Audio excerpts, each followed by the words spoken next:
आणि आता राजकीय टॉप 9 बातम्या आपण बघूयात। भाजपच्या 25 ते 30 कार्यकर्त्यांचा स्ट्रॉंग रूममध्ये घुसण्याचा प्रयत्न। पोलीस प्रशासनानं गुन्हा दाखल करण्याऐवजी त्रास दिला। रोहित पवार यांचा गंभीर आरोप। शरद पवारांच्या भूमिकेबद्दल सगळ्यांमध्ये संभ्रम आहे। शरद पवार काहीही करू शकतात। शरद पवारांवर बोलताना संजय शिरसाट यांचं वक्तव्य। पवार हे महाविकास आघाडीबरोबर राहतील असं कोणीही त्यांच्या पक्षातला नेताही छातीठोकपणे सांगू शकत नाहीत। म्हणून शरद पवारच्या भूमिकेबद्दल संभ्रम पूर्ण पक्षातील कार्यकर्त्यांनाही आहे, नेत्यांनाही आहे आणि उभाटा गटातली लोकांनाही आहे।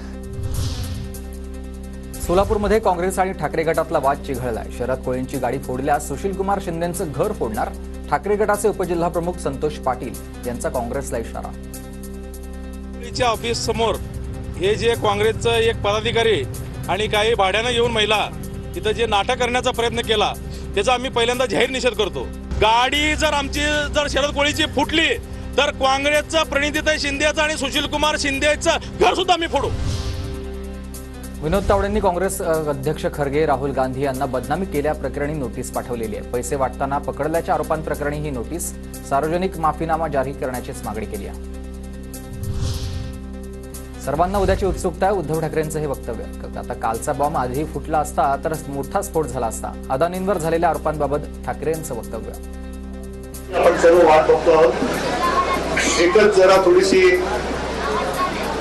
रुखरुख म्हणण्यापेक्षा काल जो बॉम्ब फुटला तर 4 दिवस आधी फुटला असता तर त्याचा स्फोट मोठा झाला असता। मुंबई भाजप सचिव सचिन शिंदे यांच्या हाती मशाल। उद्धव ठाकरेंच्या उपस्थितीत सचिन शिंदेंनी प्रवेश केला। मतमोजणीआधी कुठे बदल किंवा फेरफार झाली तर निवडणूक आयोगानं जबाबदारी घ्यावी। जाणीवपूर्वक कुणी दुर्लक्ष केलं तर त्यांच्यावर निलंबनाची कारवाई व्हावी। केदार दिघेंची मागणी। आर्वीचे भाजप आमदार दादाराव केचे राजकीय संन्यास घेणार। कारण नसताना चुकीचे आरोप झाल्यानं दादाराव केचेंचा निर्णय। काँग्रेसच्या विदर्भामधील आमदारांसाठी विशेष विमानाची सोय। निकालानंतर ऐनवेळी दगाफटका टाळण्यासाठी काँग्रेसकडून ही खबरदारी।